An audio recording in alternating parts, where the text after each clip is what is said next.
Trottin, Anne Pémira, notre spécialiste parentalité, nous a rejoint, mon enfant et moi. Jeudi, c'était la journée contre le harcèlement scolaire. C'est un sujet qui inquiète énormément les parents. On dit qu'un enfant sur 10 en est victime. Mais il y a un autre constat qui est peut-être plus douloureux encore, c'est qu'il y a au moins autant d'enfants harceleurs que d'enfants harcelés. Qu'est-ce que vous pouvez nous dire ce matin sur ces enfants qui intimident, qui harcèlent leurs camarades? Alors déjà, il faut rappeler que on dit harceleur, c'est au masculin, mais ça peut être des filles comme des garçons. Les garçons, souvent, c'est quand même plus physique, ils vont pousser, faire mal. Les filles, ça peut être plus des micro-intimidations, comme systématiquement jeter par terre la trousse d'une camarade de classe, l'exclure du groupe ou raconter des histoires.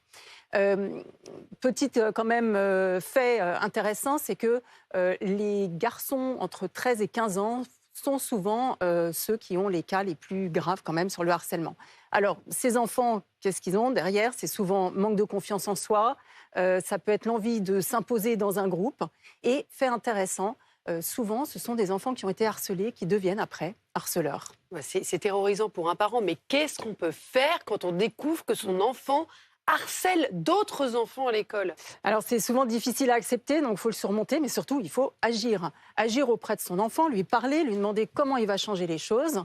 Bien sûr, on va aussi, alors, même si on en a très envie, on évite de le punir, de lui demander d'aller s'excuser, parce que ce n'est pas ça qui va arranger les choses. Au contraire, il risque d'être encore plus peut-être violent envers la victime. Donc, au contraire, on le sensibilise, ou en tout cas, on lui fait prendre conscience de ce qu'il fait. Il y a des sites très bien comme stoplaviolence.net avec des cas concrets de harcèlement. Et aussi, on lui rappelle que c'est un délit quand même. Donc, il peut être changé d'établissement. Il y a eu déjà pas mal de cas, environ 300. Il peut aussi y avoir des poursuites judiciaires.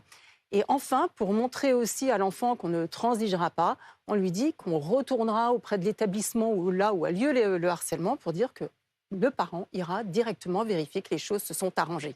Alors, est-ce qu'on surveille les enfants? Ça, c'est important. C'est le téléphone, c'est le numérique. Est-ce qu'on va fouiller dans le téléphone de l'enfant pour voir s'il est harceleur ou pas?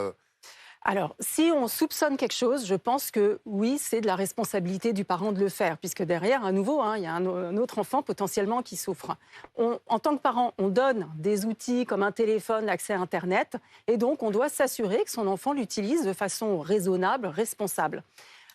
Donc on peut changer un abonnement, diminuer, enlever la connexion Internet. Aussi, on peut faire des choses simples comme quand un enfant joue à des jeux vidéo, écouter comment il parle. Souvent, ils sont en réseau. Est-ce qu'il a des insultes? Voilà. Et pareil, à ce moment-là, limiter l'accès aux jeux pour que, effectivement, l'enfant ne puisse pas utiliser ses moyens de cette façon-là. Et dernière chose, pour vraiment agir concrètement, les parents peuvent aussi, quand ils découvrent sur le téléphone, par exemple, des images dérangeantes, compromettantes pour un autre enfant, ils peuvent contacter eux-mêmes le 3018, qui est donc la ligne dédiée au harcèlement, pour demander de faire retirer ces images pour le bien de l'enfant qui est harcelé, comme pour le bien, bien sûr, de son enfant aussi.